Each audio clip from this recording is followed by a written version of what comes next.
तो ये जो है ये परपेंडिकुलर्स हैं, ठीक है। तो ये क्वेश्चन का हम बस जस्ट आपको बता रहे हैं, and I think will be able to solve it. कि ये कह रहा है कि ये सारे ये पॉइंट्स परपेंडिकुलर हैं, और साथ में ये कह रहा है कि ओ ए स्क्वायर, जब आपका ओ ए स्क्वायर बोल ही रहा है तो आपको ओ से ए को ज्वाइन ही करना पड़ेगा, उसमें कोई प्रॉब्लम ही नहीं है कि आपको बिना ज्वाइन करे हो जाएगा। इसी तरीके से ओ भी बोल रहा है तो ओ भी को ज्वाइन करना पड़ेगा, और ओ सी बोलेगा तो ओ सी को ज्वाइन करना पड़ेगा। तो जो आपको बोल रहा है वो आपको करना पड़ेगा, और क्योंकि स्क्वायर वर्ड दिया है मतलब आपका पाइथागोरस भी लगेगा।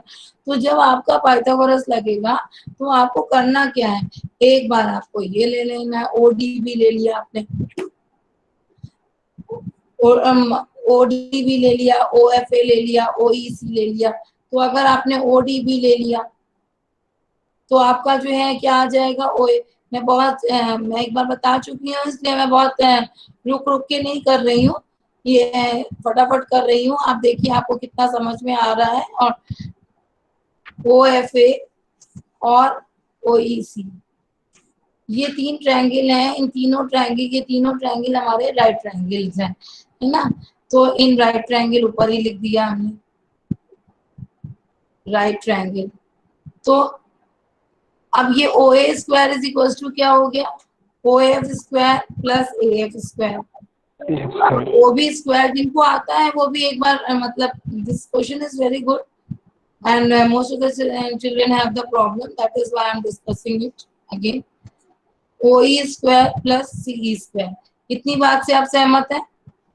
Now this is equation 1, 2 and 3, इसमें तो कोई प्रॉब्लम नहीं है। अगर OA ये है, ये 90 है तो ये भी 90 होगा, है ना। इसी तरीके से ये 90 है तो ये भी 90 होगा, ये 90 है। तो अब आपको जो यहाँ क्वेश्चन का प्रूफ में पूछा गया है उससे रिलेटेड हम ले रहे हैं।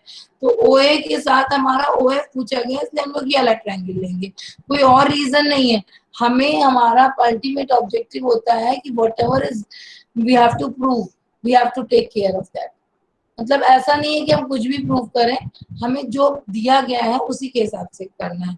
तो वहां पर ओ एफ को यूज किया गया तो हम इसलिए ये वाला ट्रायंगल लेंगे ए एफ वाला। तो इसी तरीके से हमें ऊपर वाला प्रूफ को ध्यान में रखना है।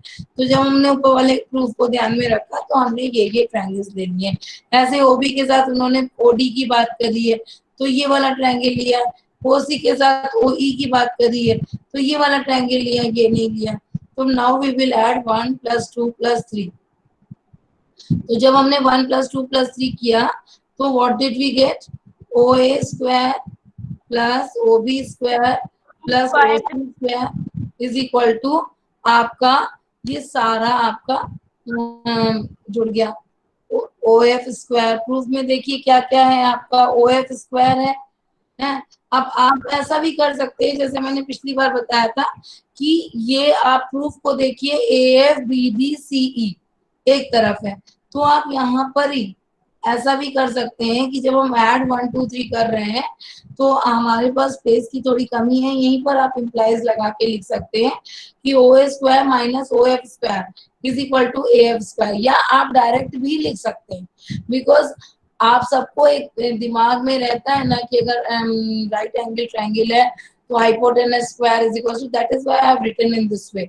अदरवाइज ऐसा कोई जरूरी नहीं है, hypotenuse square minus one side square is equal to other side square, ऐसा भी कर सकते हैं। इसलिए अगर हम इसको ध्यान में रखते हैं और हमें बुक का क्वेश्चन एक दो बार लगा लेते हैं तो ये सारी चीजों के ये कुछ स्टेप से हम बच सकते हैं। तो मान लीजिए अगर हम इसमें बचे होते तो ओ ए square minus O F square आया होता, आता कि नहीं आता? आता बच्चों? कोई बोलने के लिए नहीं। तो हम ये मानते हुए कि हमने इसको ऐसे ही लिखा है तो हम ऐसे लिखे दे रहे हैं ओ ए square plus O B square plus ओ सी square minus O F square, उसके बाद क्या हो जाएगा माइनस ओ एफ स्क्वायर, आगे minus O D square is equal to A F square plus B D square plus C E square. ठीक है, हाँ। ये हो गया इतना। अब आपको देखना है कि जो आपका प्रूफ है वो यहाँ से किस तरीके से आने, ये राइट हैंड साइड तो आपकी आ गई, और लेफ्ट हैंड साइड की अगर हम बात करते हैं तो लेफ्ट हैंड साइड भी आ गई कि नहीं आ गई? Yes ma'am. Yes ma'am. तो कोई दिक्कत नहीं है फर्स्ट वाले प्रूफ में। अब सेकेंड वाले प्रूफ में भी हम लोगों ने, एक तो मैंने उस दिन एक तरीका बताया था, वो तरीका ये, और सेकेंड वाले प्रूफ को फिर से ध्यान से देख लीजिए। सेकेंड वाले प्रूफ में हम क्या ले लेते हैं, डायरेक्ट हम ऐसा भी कर सकते हैं जैसे मैंने उस दिन बताया था, वो थोड़ा सा इसी को लेके बताया था। अभी हमने मान लीजिए ले लिया इन ट्रायंगल ODB और ODC, ODB और ODC, है ना? क्यों? क्योंकि हमें क्या प्रूफ करना है, AFBDCE। तो अब आप देखिए AF प्रूफ करना है ना? तो इसमें अगर हम लेते हैं दो ट्रायंगल्स, तो अलग अलग ट्रायंगल्स में एक में हमारा ये आ जा रहा है और एक में हमारा, तो किस तरीके से ये आएगा इसको आप देख लीजिए कि जब हमने ये दोनों राइट ट्रायंगल लिए तो डायरेक्ट तो हमारा आएगा नहीं, आएगा क्या डायरेक्ट? डायरेक्ट नहीं आएगा। तो हमने क्या किया कि OB square is equal to क्या ले लिया, OD square plus BD square. और दूसरा क्या हो जाएगा, इसी को हम डायरेक्ट कर देंगे तो ये क्या हो जाएगा, OC square is equal to OD square plus CD square इसमें लेंगे, जबकि इस वाले में हमने क्या लिया था, CE स्क्वायर लिया था। यहाँ पर हम CD, क्योंकि हम अपने प्रूफ को बार बार ध्यान में रखकर करेंगे। अब हम इस वाले से इस वाले को माइनस कर देंगे, तो ये क्या हो जाएगा हमारा, OB square minus OC square is equal to क्या हो गया, BD स्क्वायर। इसको अगर हम सॉल्व करते हैं, इसको मान लीजिए इसका नाम हम कुछ दे देते हैं, 3 ऊपर हो गया है तो 4 और 5 दे देते हैं, इसको 4 दे देते हैं, इसको 5 दे देते हैं। तो यहाँ पर इक्वेशन नंबर 5 माइनस 4 करते हैं तो या 4 माइनस 5 कर देते हैं, it is all the same. 4 minus 5 किया तो यहाँ पर OD कैंसिल हो गया, यहाँ पर आ गया BD square minus CD square आ गया। इसी तरीके से हमने सारे लिख लिए, OC square minus OA square is equal to CE square minus AE square, और OA square minus OB square is equal to AF square minus BF square. और अब ये हमारी क्वेश्चन नंबर हो गई 6, 7, 8। अब आप ये देखिए कि हमने एक से निष्कर्ष निकालकर दूसरे पर उस वही काम करना है आपको।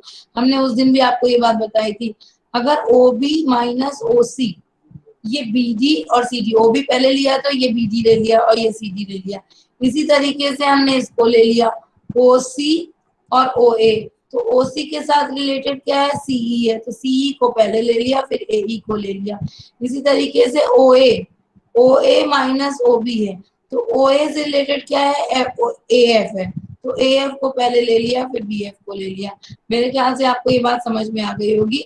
हम लोग शुरू से क्लास 6 से पैटर्न को पढ़ते आ रहे हैं, तो उस पैटर्न का हम लोग हर जगह यूज भी करना सीखे।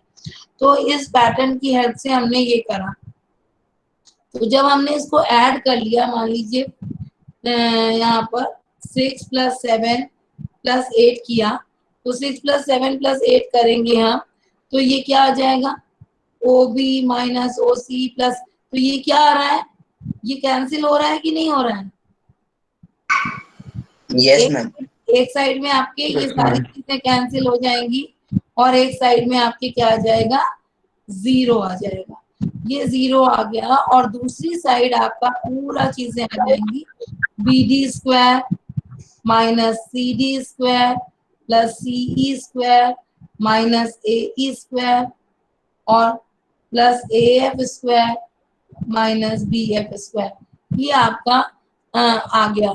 तो अब आपको करना क्या है, ये जितनी माइनस वाली चीजें, सॉरी प्लस लगा दिया यहाँ पर, जितनी भी माइनस वाली चीजें हैं वो जब इस तरफ आएंगी लेफ्ट हैंड साइड, तो ये क्या बन जाएंगी, प्लस हो जाएगी। तो ये प्लस हो हमने जाएगी। लिख दिया A square plus AF square plus BF square is equal to BD square plus CD square plus यहाँ पर माइनस लिख दिया हमने। नहीं सही तो कर रहे थे, प्लस ठीक था। मैम तो यहाँ पर थोड़ा सा एक मिनट, ये हमारा क्या हो जाएगा, माइनस वाली चीजों को हम लिखेंगे तो AF स्क्वायर हो जाएगा, ये इस तरफ आएगी माइनस वाली चीजें तो क्या क्या हो जाएंगी, AE square plus CD square और plus BF square is equal to, जो प्लस वाली चीजें उधर रह जाएंगी तो क्या क्या हो जाएंगी, AF square plus BD square plus C square. BD square plus CD square. ठीक है बच्चों, जिनको नहीं समझ में आया है उनको समझ में आ गया है अब? Yes ma'am.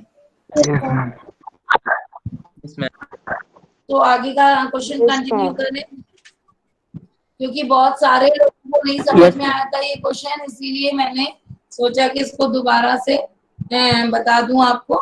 चलिए अब हम इसको रब कर दें। Yes ma'am. Okay, now next question. Next question है आपका क्वेश्चन नंबर 15 है, which is very important question. इस ट्रायंगल की ये वाली एक्सरसाइज का एक एक क्वेश्चन बहुत इंपॉर्टेंट है, ठीक है। तो अभी आपका है in an equilateral triangle, equilateral triangle की प्रॉपर्टीज के बारे में तो सभी को पता होगा।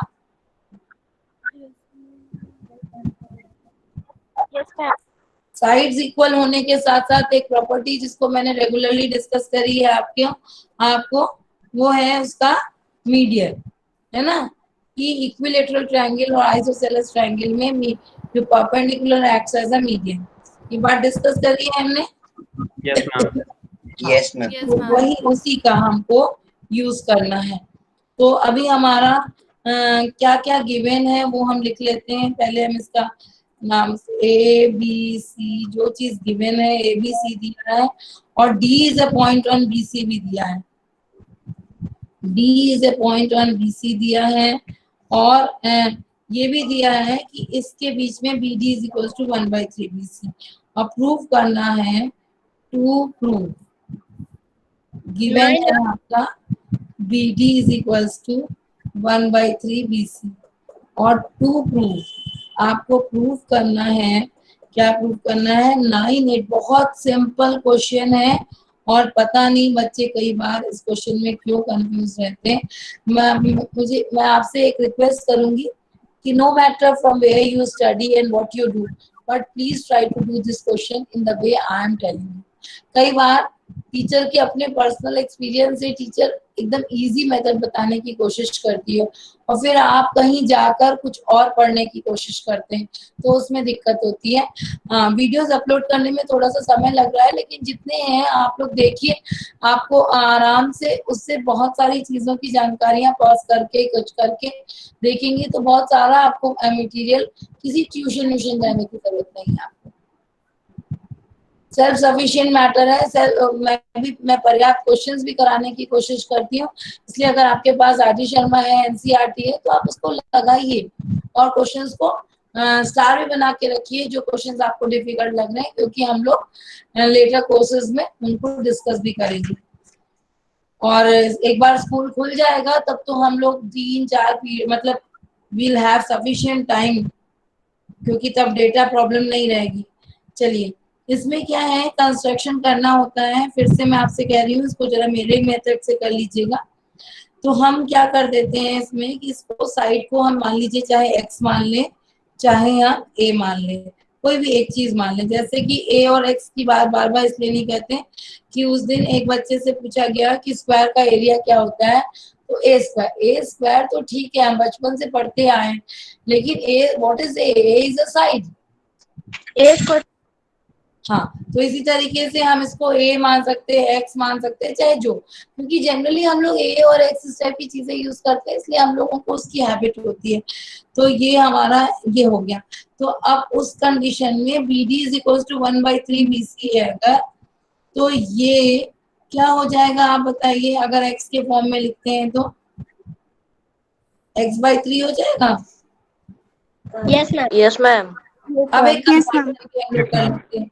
अब एक कंस्ट्रक्शन हम ये करते हैं कि draw AE perpendicular to BC।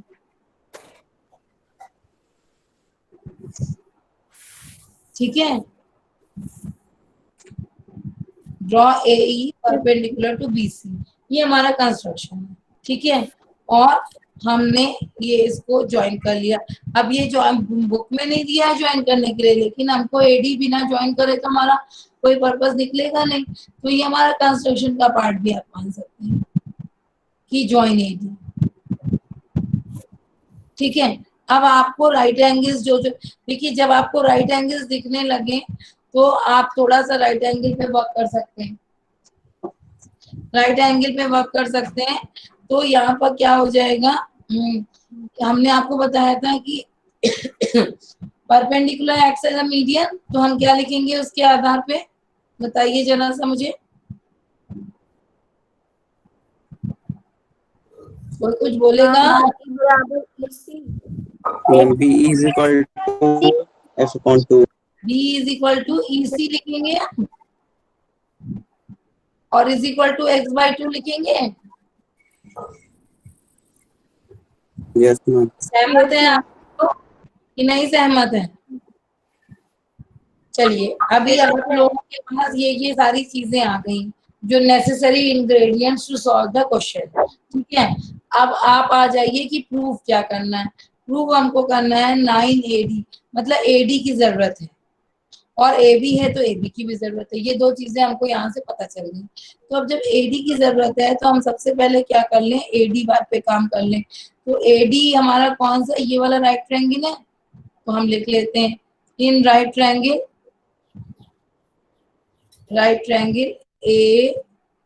AED। तो AED में हमको क्या पता चल गया, AD square is equal to क्या आ गया? Yes, ma'am. A square plus D square. ठीक है, ये पता चल गया। अब हमने आपसे क्या कहा कि यहाँ AB की भी बात हो रही है, तो थोड़ा सा एक लाइन छोड़ के हम AB की बात भी लगे हाथ कर लेते हैं। तो AB में हम कौन सा राइट ट्रायंगल लेंगे, in right triangle Ma'am, ABE. AEB, है ना?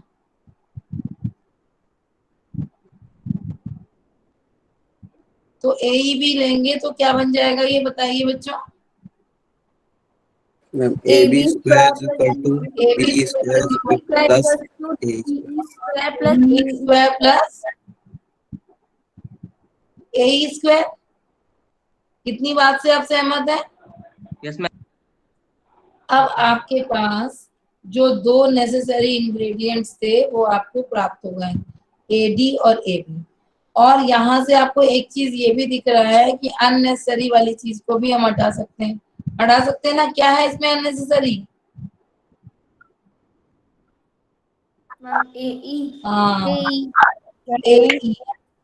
तो हमने क्या किया, इसको माइनस कर दिया। तो माइनस कर दिया AD square minus AB square, मतलब इक्वेशन 1 माइनस, ये बात तो आपको यहाँ से समझ में आ गई होगी कि अगर AD square minus AB square लिखते हैं तो एक AB स्क्वायर उधर चला जाएगा, तो मतलब इसमें कोई डाउट नहीं है, हम इसको AD square minus AB square लिख दिए। इज इक्वल टू क्या हो गया, DE square minus BE square. इतनी बात तो आपको समझ में आ गई होगी। अब आपके पास जो जो चीजें हैं उनको रख दीजिए, बल्कि AD की आपको वैल्यू नहीं पता है, बाकी DE की वैल्यू, BE की वैल्यू पता है आपको, BE की वैल्यू पता है ना? और Yes, sir. DE को आप Yes, ma'am. BE minus BD लिख सकते हैं। BE की वैल्यू आपको क्या है, BE की value BC upon F upon 2. BE is x/2, ये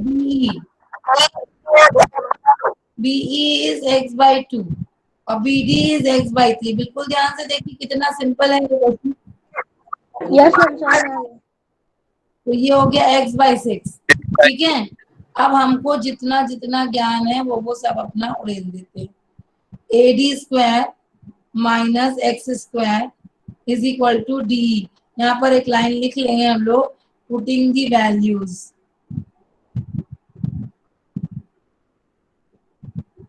तो AD स्क्वायर माइनस AB की वैल्यू कितनी है, x है, क्योंकि Yes, ma'am. इक्विलेटरल ट्रायंगल में Yes, all ma'am. Sides equal होती हैं। DE की वैल्यू हमने क्या निकाली है, x/6 का होल स्क्वायर, BE की वैल्यू x/2। इतनी बात मेरे ख्याल से आप सबको समझ में आ गई होगी और कोई डाउट भी नहीं लग रहा होगा। अब Yes, ma'am. आपको शुरू से ये ट्रांसपोजिंग क्लास 7 से सिखाई जाती है कि यहाँ पर AD को छोड़ दीजिए, x की फैमिली में x को ले जाइए। तो ये हो गया, क्या हम ऊपर का कुछ रब कर दें? चलिए ये वाली लाइन पहले लिख लेते हैं।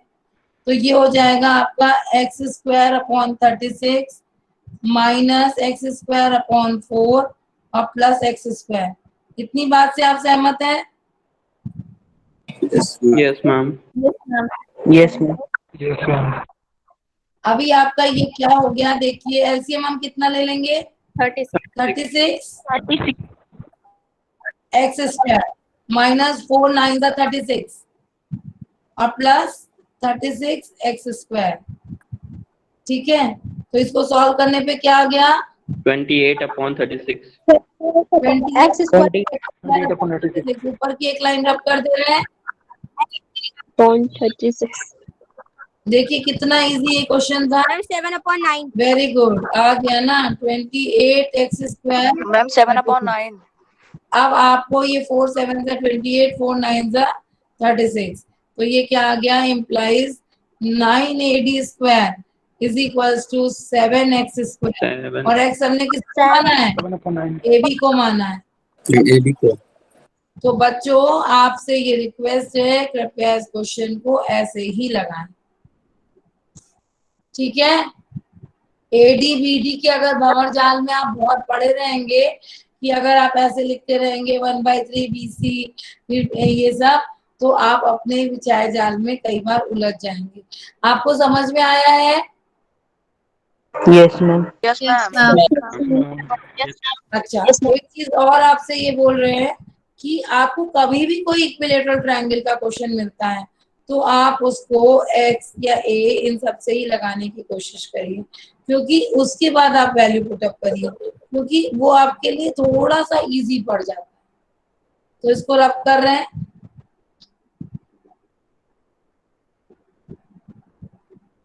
क्वेश्चन नंबर 16 की ओर चलें। अब तो नहीं बोरिंग लग रहा है?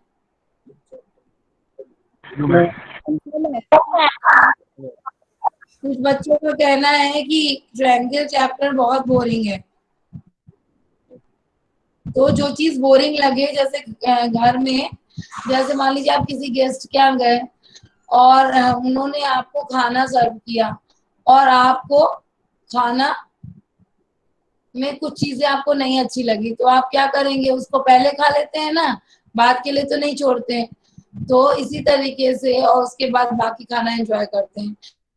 तो इसी तरीके से इस बार का जो टेस्ट होगा वो सिर्फ ट्रायंगल आएगा उसमें, ठीक है। तो हम भी इस चैप्टर को आपको पक्का कराने के लिए आपको मात्र एक अकेले चैप्टर का टेस्ट देंगे। क्या आप इस बात से मतलब नाखुश तो नहीं है? होंगे भी तो भी करना ही पड़ेगा, क्योंकि देखिए कोई भी चैप्टर छोड़ा तो जाएगा नहीं एग्जाम में। तो इसलिए अभी फिलहाल ट्रायंगल और सर्कल चैप्टर जब तक हो रहे हैं तब तक ट्रायंगल का अलग टेस्ट होगा, सर्कल का अलग टेस्ट होगा, फिर ट्रायंगल, सर्कल और कंस्ट्रक्शन का एक साथ टेस्ट होगा। मीनवाइल आप पुराने चैप्टर्स को अपने छोड़ मत दीजिएगा, उनको हम लोग उस जैसे ही कंस्ट्रक्शन खत्म होगा हम उसको वो करेंगे। और रह गई बात ट्रिग्नोमेट्री की, क्योंकि अभी हमारे पास ऐसा कोई बाउंडेशन नहीं है, तो हम ट्रायंगल के बाद सर्किल और कंस्ट्रक्शन पढ़ाने के बाद ही ट्रिग्नोमेट्री पढ़ाएंगे, ठीक है, ताकि आपको ट्रिग्नोमेट्री और एप्लीकेशन टू ट्रिग्नोमेट्री दोनों एक साथ पढ़ाएं, ठीक है बच्चों।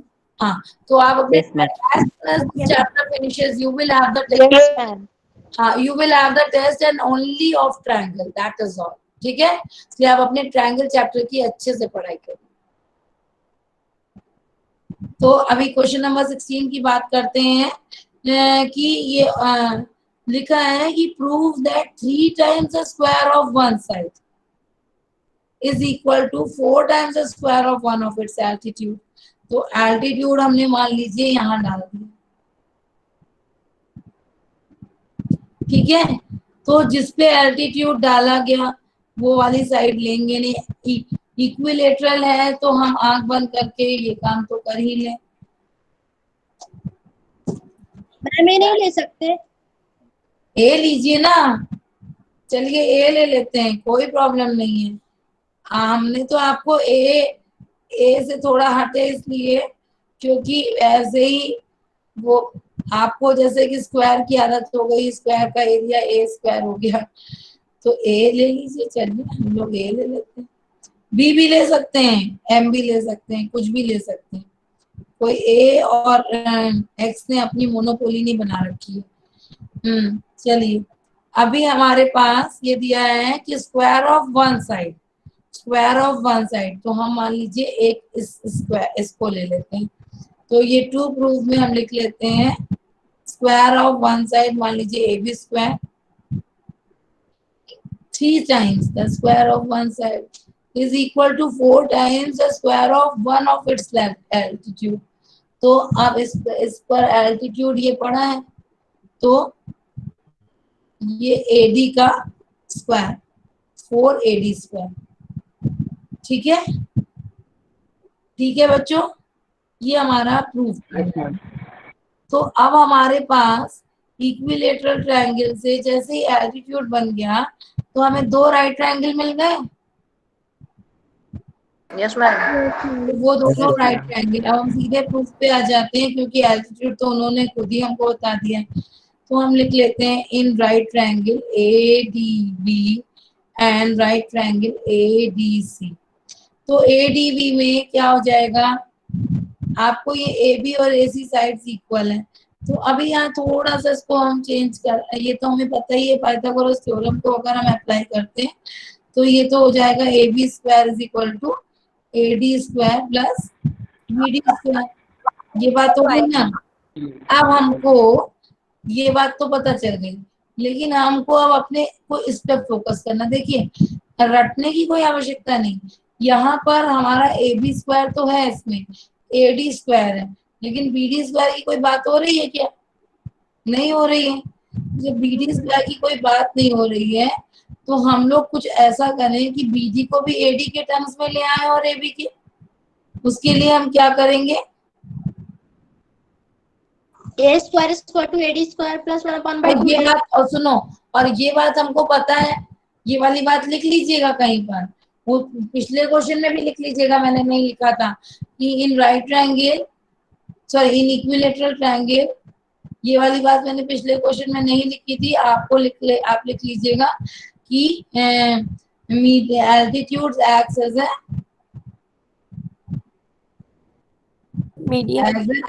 मीडियन, ठीक है। तभी हमारा BD बराबर BADC होगा बराबर A/2 होगा, ठीक है। ये बात हो गई। तो आप यहाँ से डायरेक्ट भी लिख सकते हैं A/2 और AD की, लेकिन अभी भी AD बचा ही हुआ है ना, तो AD तो प्रूव ही करना है। तो देखिए ये कितना आसान हो गया क्वेश्चन। अब AD है तो यहाँ पर ये मान लीजिए हो गया A/2 को हमने A/2 का होल स्क्वायर लिख लिया, नहीं तो आप और AB को भी हमने A स्क्वायर लिख दिया, ठीक है, लिख सकते हैं। Yes ma'am. A square minus A square upon 4 is equal to AD square. तो ये क्या हो गया, 3A स्क्वायर अपॉन 4 हो गया। Yes ma'am. तो 3A square is equal to 4AD square आ गया। अब A स्क्वायर किसको हमने माना है, AB को। यहाँ पर एक और भी लाइन लिख लीजिएगा, let all the sides of equilateral triangle be A, ठीक है। हो गया, समझ में आ गया? Yes ma'am. यस चलिए यस मैम। हाँ,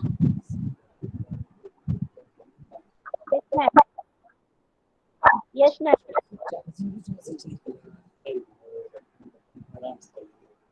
चलिए नेक्स्ट क्वेश्चन है, क्वेश्चन नंबर 17।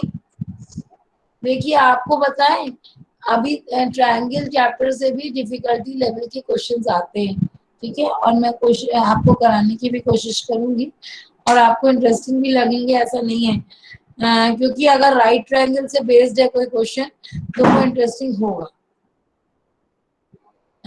तो ये आपका क्वेश्चन है, टिक द करेक्ट आंसर। तो यहाँ पर एक राइट ट्रायंगल है,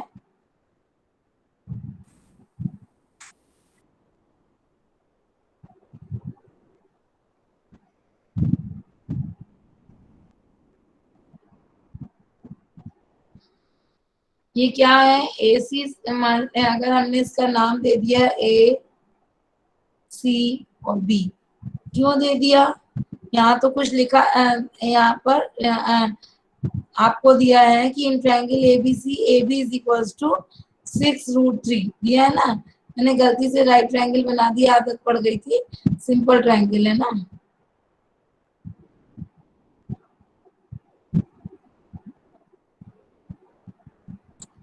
अब आपको मैंने राइट ट्रायंगल बनाया है, लेकिन आप इसको जस्टिफाई करेंगे कि ये राइट ट्रायंगल है कि नहीं है। ये है ए बी की वैल्यू कितनी होगी, ए बी की वैल्यू 6√3 दी है, ए सी की वैल्यू 12 दी है और बी सी की वैल्यू 6 दी है, 6 दी है। तो आप थोड़ा सा देखिए, हमने राइट ट्रायंगल पहले ही बना दिया है, आप थोड़ा सा ये देखिए कि क्या ये एंगल कैसा है। अगर लॉन्गेस्ट साइड का स्क्वायर दो शॉर्टेस्ट साइड के स्क्वायर के बराबर होता है तो वो क्या होता है, राइट ट्रायंगल होता है कि नहीं होता है? Yes, ma'am. Right हम इसको जस्टिफाई कर लेते हैं कि 12 का स्क्वायर इज इक्वल टू क्या हो गया, 144. तो 144 is equal to 36 plus 36 into 3।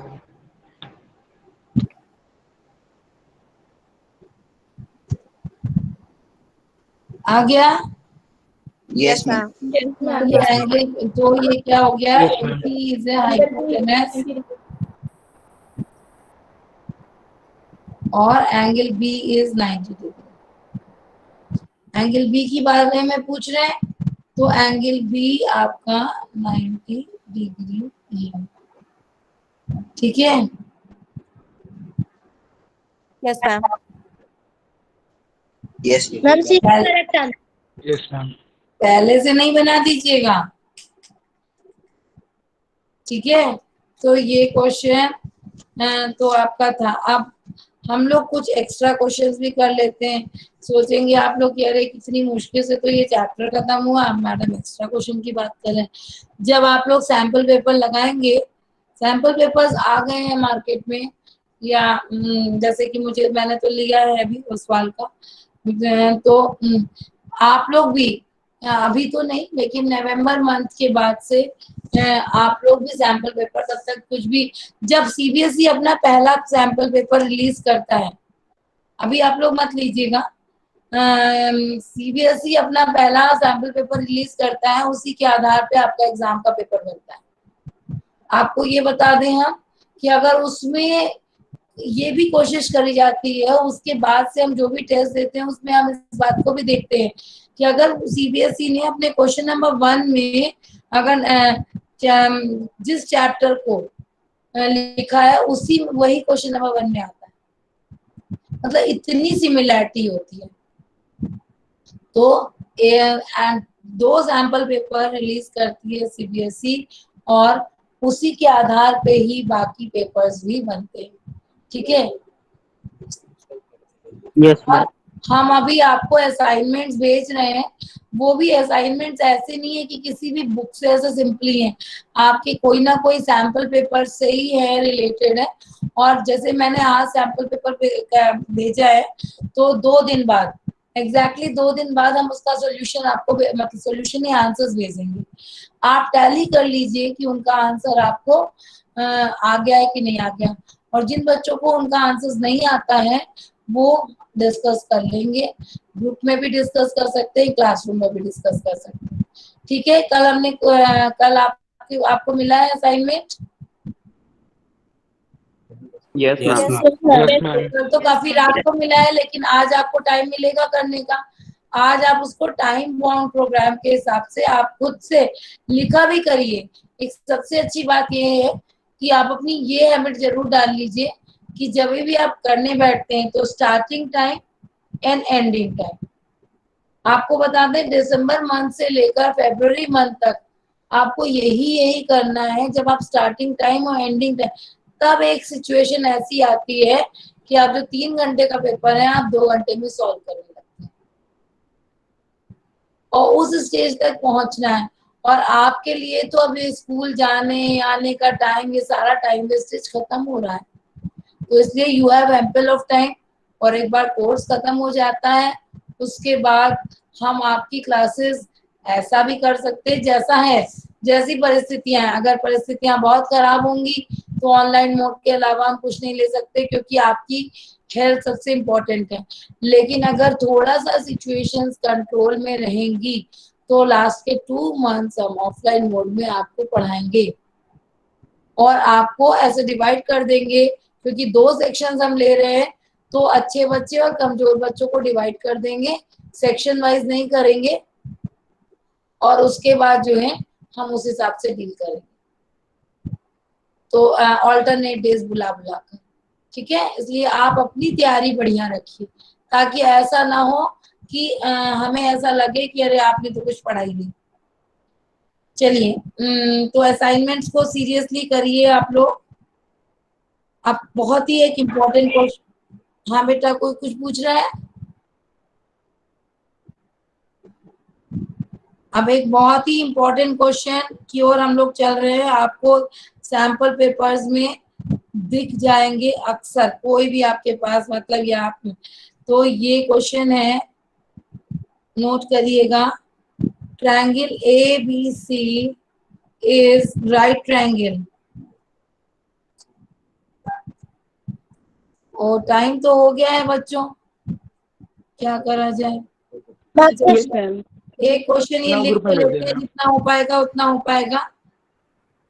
हाँ, ये क्वेश्चन हम लिख देते हैं, फिर सॉल्व कल करेंगे। रिकॉर्डिंग बंद कर। In which angle C is equal to 90 degree and